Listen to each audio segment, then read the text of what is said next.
Kita punya trauma, entah itu fiktif, entah nyata, entah apalah. Kita punya trauma kasus Siti Jenar. Orang yang mendalami la ilaha illallah secara intensif, ya, entah itu disebut kalimat sodo, bosuluk, boseloko, mbah kono pokoknya. Orang yang memahami la ilaha illallah secara intensif, itu pasti menuju ilmu hakikat. Dan menuju ilmu hakikat pasti ngalami hakikat yang khoyali. Ini rungokno tenan iki. Hakikat yang nopo? Khoyali. Dan hakikat yang khoyali ini mulai menipu. Ya, kalau sudah begitu ruwet. Misalnya ngeten nggih. Ketika kula maca nggih diskusi ini utai perdebatannya Kalijaga mbek Siti Jenar. Saat itu ada Sunan Bonang juga. Kamu sujud pakai apa Kalijaga? Ya pakai jasad. Dari Siti Jenar. Daging kamu itu hanya onggokan daging. Nanti itu jadi bangkai. Dan setelah jadi bangkai itu habis. Kamu nanti ditulis Tuhan tidak termasuk yang sujud. Kebuat yang mbok sujud itu bentek. Mikir kan juga. Rugi ke sujud mbek bathuk mbek tangan. Jasad sampeyan kuntek. Ora ana sing crita kowe nak sujud mergo jasad itu mau sampeyan dadi bang. Lah nek ngono sujud ning hakikat ora usah bathuk, ora usah tangan, ora usah sikil, yo rohem iku lho kon sujud mbek pangeran. Nak sujud mbek fisik ku rugi wong fisik sampeyan. Mikir kali itu. Orang bolak-balik kali Joko itu mantan wali preman terus jadi debat pusing. Siti Jenar tahu belajar tak tahu menang Irak. Yang jelas yang mulang gak sadar mau orang menangis. Wah, ini menjadi perdebatan. Sehingga keyakinannya kayak Siti Jenar, la ilaha illallah itu ya wahdatul wujud itu innalillahi wa inna ilaihi. Selama ini kalau orang syariat misalnya, orang syariat itu kalau ada orang mati, misalnya Kak Ruhin mati, ini aku kan muni innalillahi wa inna ilaihi raji'un, saiki Ruhin wis mati. Mati itu balik ning penge. Itu cara wong hakikat kan salah besar. Orang mati itu tidak ada, cara ilmu hakikat dan orang mati itu tidak ada. Roh ini tersiksa di alam fisik. Jadi ruh ini tersiksa di alam fisik. Karena ketemu ning jasate ruh. Tersiksa itu. Aku ape mangane kudu kerja piring Jepang tersiksa roh. Asal roti memang tersiksa. Misalnya kiai ape mangane dadak kudu pidato 2 jam bareng tersiksa. Roh kenapa? Tersiksa. Mergo roh ora buta mangan, ora buta ngombe, tapi gara-gara melok fisik. Paham ya? Lho ini tenang dia ketawarai ya bener. Lah kula boten. Sampeyan bejo lho guru waras maksudnya nggih. Artinya waras secara akademik karena ada referensi, ada marojek, nggih. Waras secara hakikat. Kula niku mau merasake sampeyan wis ilmu hakikat. Artinya saya juga ngalami ilmu hakikat. Lan ketika sing aran hikam, wong ora tau mukasafah ora usah jadi ulama. Entah sekian detik ulama itu harus pernah mukasafah. Biar merasakan ilmu nopo aja. Tapi ilmu hakikat itu bisa dilogikakan sebelum sampean sampai secara musyahadah. Paling enggak bisa sampai secara logika. Manusia itu mulai Nabi Adam sampai sekarang itu kan punya roh. Dan roh itu tidak makhluk. Ya, roh itu tidak makhluk. Ketika roh itu diletakkan di jasad, dia itu tersiksa. Karena ketika dia ke jasad fisik, itu namanya mengalami keterpisahan dengan yang abadi. Dia ini ning jasad fisik, tersiksa. Karena dia harus di alam yang kasat mata, alam mulki. Tersiksa. Ketika dia tersiksa, melok ruhin, akhirnya dia mangan kangelan, akhirnya lesu mangan. Padahal roh gak butuh mangan, perlu dicatat, roh gak butuh. Ya ora butuh gunung kidul barang kan ora butuh rapi. Paham kan? Ya ora butuh putus cinta, ora butuh pegatan, ora butuh macam-macam. Paham? Tapi karena dia nempel jasad sing butuh mangan, butuh rabi, butuh wedoan macam-macam. Akhirnya roh tersiksa. Suatu saat kalau roh ini dalam bahasa manusia mati, ini dalam bahasa manusia mati. Ini hakikatnya roh itu tidak mati, dia kembali ke habitatnya. Ini disebut innalillah. Kita ini dari awal ya dengan Allah. Wa inna ilaihi juga kemudian nanti kita pasti kembali ke Allah. Dan itu diyakini betul oleh orang wahdatul wujud. Jadi kalau roh mati itu ya tidak ada mati. Roh sekarang itu kembali karena sudah lama mengalami keterpisahan mergo melok fisik-fisik dak ono kerja dasinan, ono nggo proposal lan ruwet to roh ku melok. Paham itu? Kita di roh ku napa melok roh. Lah roh ya tersiksa ngaku ra butuh mangan, ya ra butuh proposal bocah ngalor. Itu tersiksa. Makanya dalam cerita-cerita Jalaluddin Rumi yang otentik di kitab-kitab begitu. Ketika beliau mau meninggal, muridnya itu nangis. Dari Jalaluddin Rumi, kamu jangan nangisi saya ini mau pesta, saya ini mau pesta perkawinan. Kamu tidak merasakan penyesalan saya. Saya ini lama menyesal karena harus hidup bersama kamu. Terus saya ini tersiksa karena ngalami alam yang rusak, yang fana. Alam yang fana. Harusnya roh saya itu di alam abadi, bukan di sini. Maka jangan tangisi kematian saya. Kematian saya adalah kembalinya roh ke habitatnya. Semenjak itu kematian dianggap malam perkawinan. Karena roh kembali. Walhasil ngene iku cara ilmu tasawuf bahasa Arab jenenge wahdatul wujud, kena Jawa Yogya Solo keadaan iku jenenge manunggaling kawula. Mergo sing rawan ngono rugen, Pak. Nek iki tak terangno detail. Dadi bathuk mesti iki buku sujud kan niku sampeyan ilang. Dadi seksine ora ono cara teorine sinten Siti? Rugi kowe. Jadi ya gento. Tak kali coba mantan preman jak debat terus ora ngono mbok terus tak pateni kowe. Lah debat ilmiah ra iso. Premane kumat. Ya ta preman jak debat ilmiah. Ngono ku model. Kali Joko yo ora salah, bisa sing dina Umar nggih ngoten. Umar sahabat top, lha sik debat atau milih patenane ya Rasulullah. Gak iso dene cek ilmiah. Mantar preman pasar rukat terus dadi sahabat top. Debat yang milih mate. Ada wonten cerita wong Yahudi njaluk keputusan Nabi. Bareng wis diputusno Nabi cek mamang. Ndak tenang keputusane ngono dalam sengketa duniawi. Bariku takok ya Ali. Ya Ali, aku mau sowan ning Nabi Muhammad. Dikai keputusan tapi mamang cara kowe pilih. Sampai Ali dikai keputusan persis Kanjeng Nabi. Cek mamang neh takok Umar. Takok Umar aku mau sing Muhammad, ning Ali dikai keputusan kok mamang, Mar. Cara kowe piye? Urusan dunya. Enteni iki. Entah dia melepuh buat apa? Uang diputus Nabi ora marah. Buat mati. Awe. Mereka mantan apa? Cara mantan intelektual atau intelektual kan ya wajar nggak uji kok percaya Nabi. Kan bareng cara Ali sederhana. Gak percaya wis kandhani. Ora mesti cara Ali kan. Lah ora apa patene. Ya wajar wong Yahudi kok percaya Nabi, nek percaya ora situ Yahudi Muslim. Lah Ali situ Gus Dur. Are Gus Dur ra beda piye tenang. Ali nyen ngoten watake ngoten. Nasibe padha. Ali itu ilmuwan yang jadi presiden gak sukses. Sing niru Gus Dur. Mergo ning dinggo nek wong pinter mimpin ra sukses. Wong pinter gampang maklumi.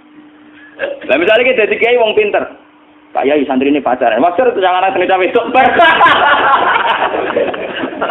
Wah, ruwet. Terus malah dalil zinalina subuh syahwat minan. Piye pondok tanpa pelaturan. Paham ya? Ruwet apa? Mulane aja geman, iki kiai pinter teman-teman aja geman. Sing biasa wae ana syariate sithik-sithik. Sing kamane ana santri pacaran tersinggung, ana santri nakal tersinggung. Sing ana rasane lha donya ana napa? Nek guru kula nu urusan ilmu semi hakikat. Mon gitu. Sehingga kayak Siti Jenar, cara pandang Siti Jenar itu masuk betul ning gone pemikiran para santrinya. Kados Ki Ageng Pengging siapa masuk betul karena masuk akal. Cara mereka napa? Betapa tidak ada artinya fisik ini. Nah, kalau semua fisik ini tidak ada artinya, kemudian yang ada artinya itu roh, perjalanan apa? Perjalanan roh, sehingga diartikan inna lillah wa inna ilaihi raji'un. Inna sholati wa nusuki wa mahyaya wa mamati ku lillah. Lah kemudian sekarang sampean tak tanya misalnya ini latihan ilmu hakikat. Wa mahyaya lan penguripan ingsun. Kalau ingsun artinya fisik atau jasad, itu keliru besar karena jasad tidak pernah hidup. Yang hidup itu roh. Paham ya? Sekarang artinya wama mati itu apa? Kematian ingsun. Kalau roh itu tidak pernah mati, berarti kematian roh adalah keterpisahan dengan yang agung atau yang abadi. Dan semuanya itu lillahi rabbil alamin. Sehingga mereka mengatakan kematian itu satu pesta. Mulane kados Bilal ditakoki, ya Bilal, ketika murid-muridnya nangis bergape mati, Bilal ge seneng ae. Godan nalqal akhibah Muhammad dan wa khisbah. Ya nak mati malah seneng kok ketemu kekasihku. Sebab itu kematian tidak pernah jadi problem bagi mereka sing soleh, sing menembus ilmu hakikat. Paham? Tapi ilmu hakikat kayak ini itu yang diyakini Siti Jenar, diyakini Jalaluddin Rumi, diyakini para wali-wali wahdatul wujud. Dulu Syekh Husain sinten Al-Halal. Itu kemudian melahirkan prahara syariat. Prahara apa? Syariat. Sebab itu Wali Songo, oke Siti Jenar benar dalam filosofinya, tapi harus dibunuh. Karena menjadi prahara syariat. Sama dengan yang dikatakan Nabi itu benar, tapi menjadi prahara syariat. Akhirnya disomasi oleh Umar radhiyallahu anhu. Jadi sebetulnya sama, pola-pola ceritanya sama. Intinya sebuah ilmu hakikat harus dikawal napa? Syariat. Nggih kula bolak-balik, contoh paling gampang wit pisang. Wong nak mangan gedang kulitnya tetap dibuang. Tapi umpama gedang dari awal ora usah kulit, ra sido dadi gedang. Paham nggih? Meskipun kon ape dipangan ya dibuang. Tapi kita tidak bisa membayangkan pisang dari awal tanpa napa? Mbah kekeringan, mbah bosok, mbah ra sido dadi napa? Pisang. Terus pentingnya syariat lagi begini, malah penting ngaji wali-wali syariat yang pinter kados Sunan Kudus, kados Sunan Bonang. Andai kan tidak ada syariat itu dunia pun mesti rusak. Contoh paling gampang masalah pornografi, porno aksi. Jadi jenar ada omongi ngono ibu ngakak-ngakak deh. Dari pangeran wis pirsa, kowe nek klambi pangeran ora tentu ya rasa klambenan. Wong ora ana gunane. Kalau yang paling penting itu nazarullah, kenapa kowe klambenan barang, wong kowe klambenan ora pangeran tetap pirsa. Nyatane si jenar nak mulang nggih coba klambenan lah intine napa? Dinya ada nabi Sunan Bonang.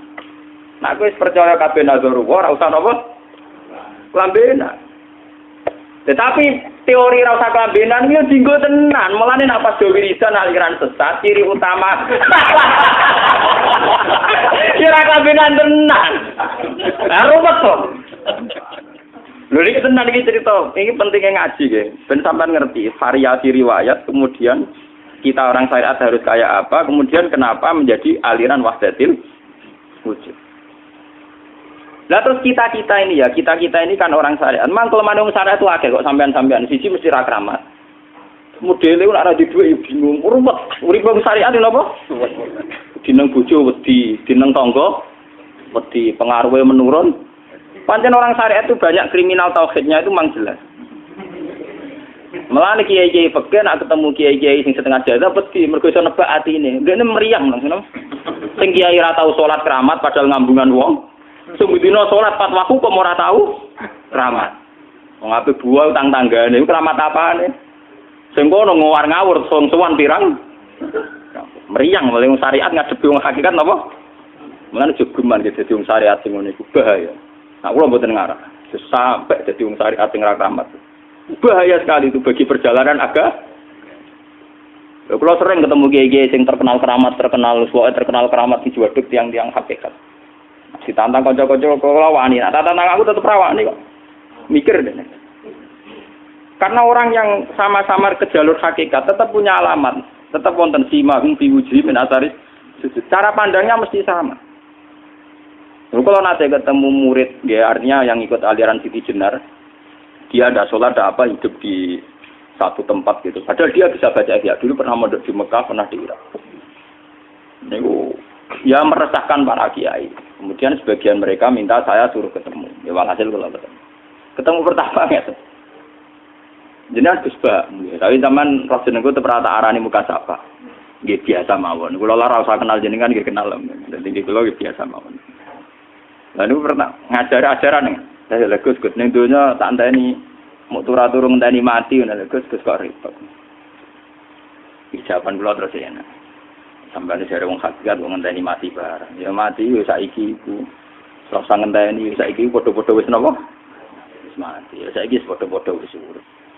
Wis padha kabeh. Nah cara ilmu hakikat itu kan terus sama semua.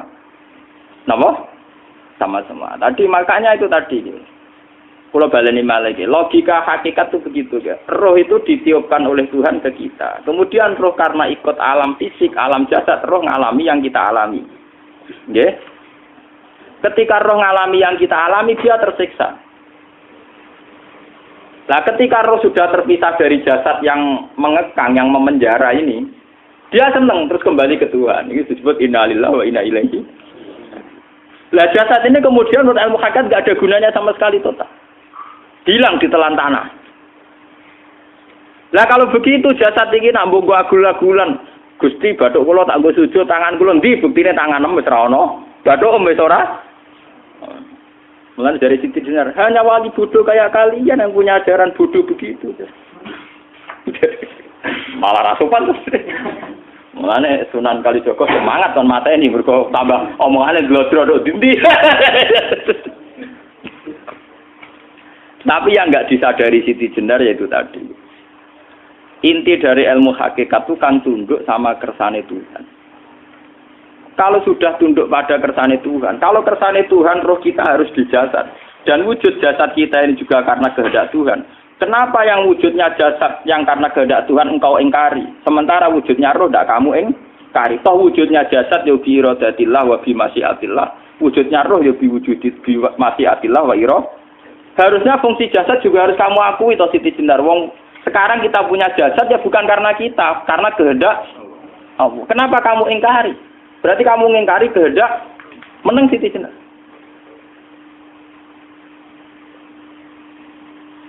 Makanya hakikat yang pertama saya itu pasti khayal. Lah Siti Jenar itu hakikatnya baru yang sampai khayal itu.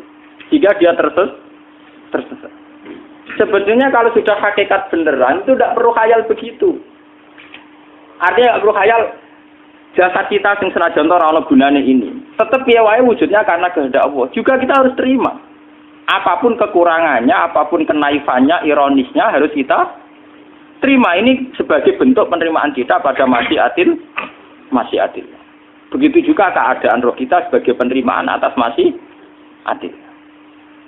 Meskipun ada teori-teori roh yang lebih valid. Lebih valid misalnya begini. Kanjeng Nabi itu suatu saat ininya terputus karena perang Uhud.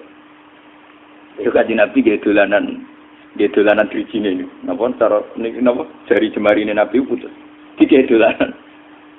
Jadi Nabi sendiri kadang sering ngajarkan ilmu hakikat. Hal lagi illa usbun udmiyat wa fi sabilillahi ma lafitu. Kowe ora trimo fisik, bentuk fisik jari jemari sing ditebir berdarah. Tapi nak kowe wis fi sabilillah ayo wis balik ning habitatem.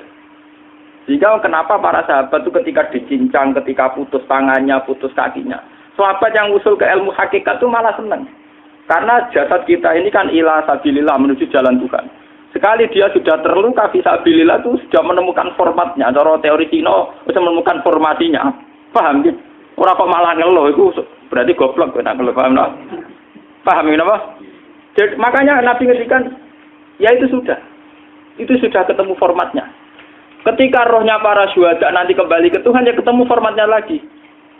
Itu disebut wala taqulu lima yuqtalu fi sabilillahi amma. Dia tidak mati sesuai formasi awal, yaitu roh kembali ke Tuhan dan jasad ikut mengawal. Nah itu Nabi kadang ya pakai ilmu hakikat begitu. Mulane kula bolak-balik matur, kula niku nggih mulai umur 20 tahun napa pinten. Kula asline nggih gadah penyakit dan ekstrim penyakit saya. Sampai saat ini kalau nak ngobatno ndak lebih 50%, karena saya tetap berpikir. Misalnya cara syariat kan berobat, tapi cara hakikat apa betul keberadaan saya di alam ini penting. Sehingga aku kepengen urip tak bela-belani ngantekan ratusan juta. Jangan-jangan penting mati ku timbang uripku. Lah nak ngono lha apa tak bela-belani? Entek ratusan juta. Jadi misalnya kita berobat ya mau ya dari Nabi kan berobat ya berobat. Pokoknya kita Islam masih mau gerutu kadang orang paham. Sekali kamu mengamati dengan sisi hakikat. Coba sekarang sampean pikir, coba sekarang nggak pakai logika hakikat, pakai logika syariat saja. Saya ini misalnya asetnya 10 juta, misalnya, saya punya aset 10 juta. Tapi misalnya aku rugi nawan atau dipengaruhi di masa depan sama nih, kalau kulo kan sangane cara teori di masa. Misalnya kulo ruhin, artinya kere di duit 10 juta aset. Tujuan saya sembuh kan supaya aku iso sembuh sehat, engkau iso kerja untuk anak. Tapi karena saya sakit nanti operasi tidak 10 juta. Operasi tidak 10 juta. Wong aku repera mesti iso marisi anak. Apa meneh nak duit 10 juta tak ada gue berobat malah jelas ra iso marisi. Lah nak ngono penting matiku ya dibanding 10 juta.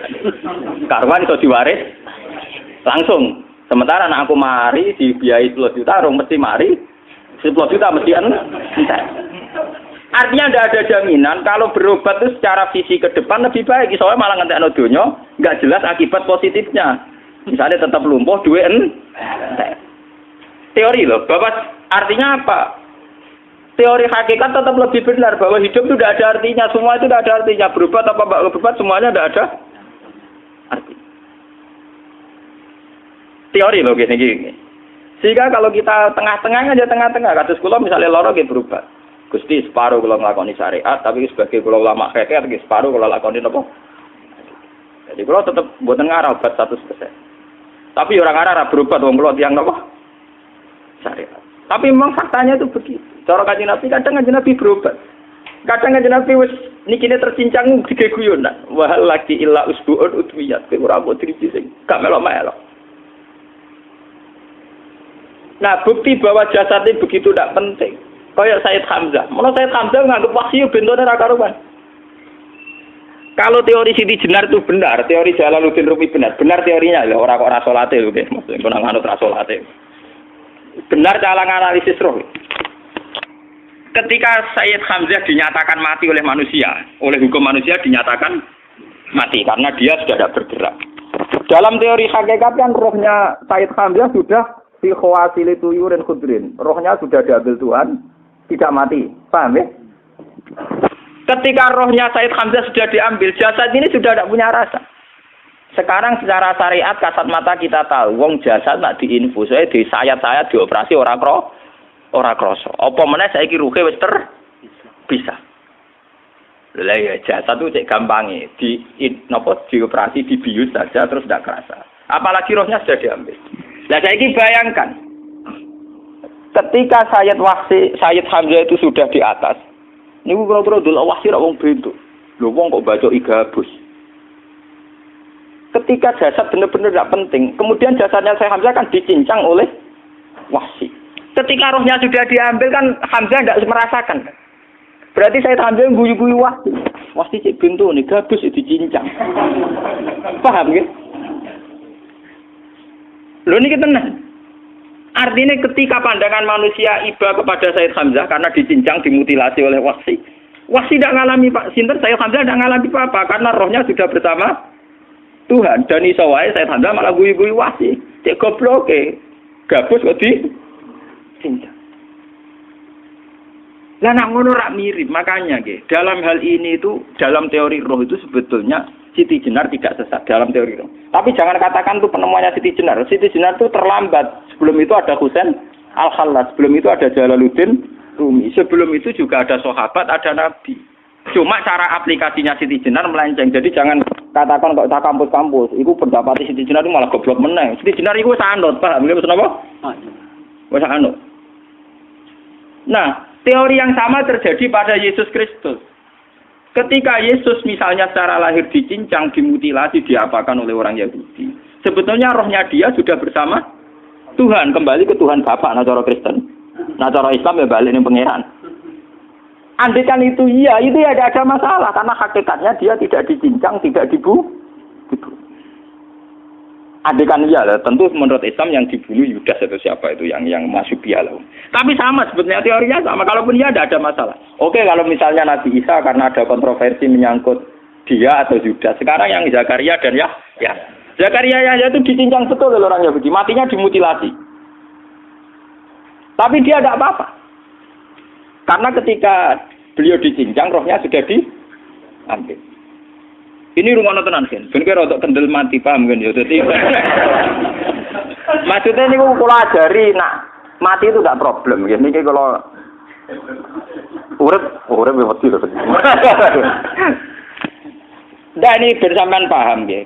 Kaitan la ilaha illallah ini nanti semuanya sama kaitan sama apa?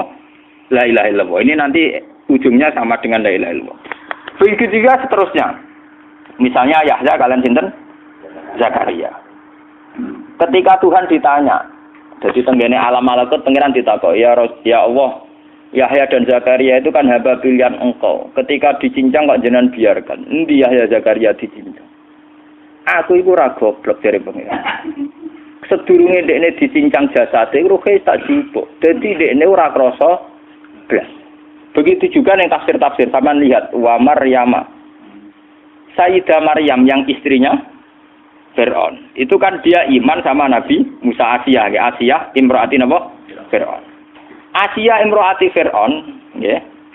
Itu kan dihukum oleh Fir'aun. Ketika mau ditumpahi napa? Batu besar. Iku Allah ketika di pangeran, ya malaikal mauti, cepat ambil rohnya sebelum dihunjami batu besar. Terus rohnya diambil. Sebab itu dalam hukum Tuhan, Tuhan itu tidak merasa bahwa Tuhan membiarkan Asiyah, membiarkan Hamzah, membiarkan Yahya, membiarkan Zakaria. Dalam hukum Tuhan, semua orang ini roh-roh terhormat. Akhirnya nak anggo teori iki sing nyincang malah goblok, wong gabus goblok cincang ngono. Dadi nak anggo teori iki malah berbalik, sing goblok sing nyincang. Paham ya? Yo ora kok sesuai sampean kiaskan saja. Wong dibius wae disayat-sayat gak krasa. Kaya apa nak ruhe bener-bener wis tercabut terpisah. Rasane ning ndi? Iku sing disebut wala taqulu limayuk talu fi sabilillah napa? Lah kemudian roh ini kemana?